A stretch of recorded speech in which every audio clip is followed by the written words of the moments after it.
अथ चतुर्दशोऽध्यायः। गुणत्रयविभागयोगः। श्रीभगवानुवाच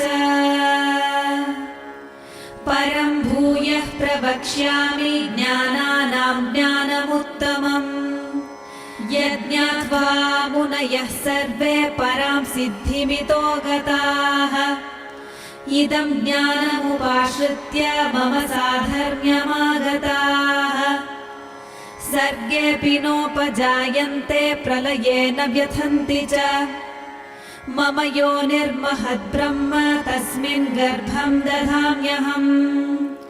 सम्भवः सर्वभूतानां ततो भवति भारत। सर्वयोनिषु कौन्तेय मूर्तयः सम्भवन्ति याः तासां ब्रह्म महद्योनिरहं बीजप्रदः पिता। सत्त्वं रजस्तम इति गुणाः प्रकृतिसम्भवाः। निबध्नन्ति महाबाहो देहे देहिनमव्ययम्। तत्र सत्त्वं निर्मलत्वात् प्रकाशकमनामयम्। सुखसङ्गेन बध्नाति ज्ञानसङ्गेन चानघ। रजो रागात्मकं विद्धि तृष्णासङ्गसमुद्भवम्। तन्निबध्नाति कौन्तेय कर्मसङ्गेन देहिनम्। तमस्त्वज्ञानजं विद्धि मोहनं सर्वदेहिनाम्। प्रमादालस्य निद्राभिस्तन्निबध्नाति भारत। सत्त्वं सुखे सञ्जयति रजः कर्मणि भारत। ज्ञानमावृत्य तु तमः प्रमादे सञ्जयत्युत। रजस्तमश्चाभिभूय सत्त्वं भवति भारत। रजः सत्त्वं तमश्चैव तमः सत्त्वं रजस्तथा। सर्वद्वारेषु देहेऽस्मिन् प्रकाश उपजायते। ज्ञानं यदा तदा विद्याद् विवृद्धं सत्त्वमित्युत। लोभः प्रवृत्तिरारम्भः कर्मणामशमः स्पृहा। रजस्येतानि जायन्ते विवृद्धे भरतर्षभ। अप्रकाशो प्रवृत्तिश्च प्रमादो मोह एव च। तमस्येतानि जायन्ते विवृद्धे कुरु नन्दन। यदा सत्त्वे प्रवृद्धे तु प्रलयं याति देहभृत्। तदोत्तमविदां लोकानमलान् प्रतिपद्यते। रजसि प्रलयं गत्वा कर्मसङ्गिषु जायते। तथा प्रलीनस्तमसि मूढयोनिषु जायते। कर्मणः सुकृतस्याहुः सात्विकं निर्मलं फलम्। रजसस्तु फलं दुःखमज्ञानं तमसः फलम्।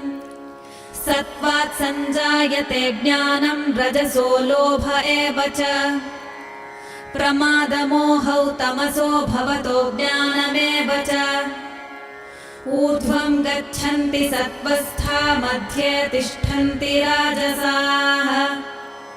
जघन्यगुणवृत्तिस्था अधो गच्छन्ति तामसाः।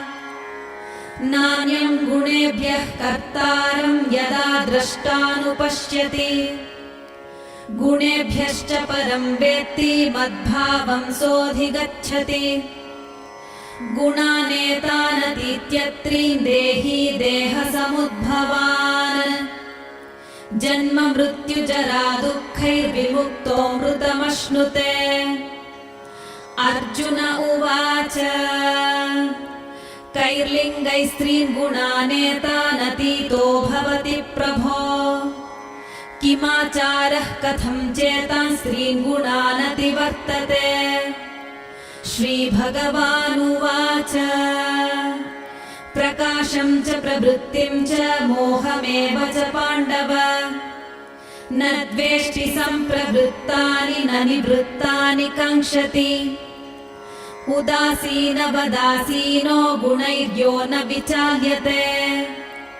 गुणा वर्तन्त इत्येवं योऽवतिष्ठति नेङ्गते समदुःखसुखः स्वस्थः समलोष्टाश्मकाञ्चनः तुल्यप्रिया प्रियो धीरस्तुल्यनिन्दात्मसंस्तुतिः मानापमानयोस्तुल्यस्तुल्यो मित्रारिपक्षयोः सर्वारम्भपरित्यागी गुणातीतः स उच्यते मां च यो व्यभिचारेण भक्तियोगेन सेवते स गुणान् समतीत्यैतान् ब्रह्मभूयाय कल्पते ब्रह्मणो हि प्रतिष्ठाहम् अमृतस्याव्ययस्य च शाश्वतस्य च धर्मस्य सुखस्यैकान्तिकस्य च ॐ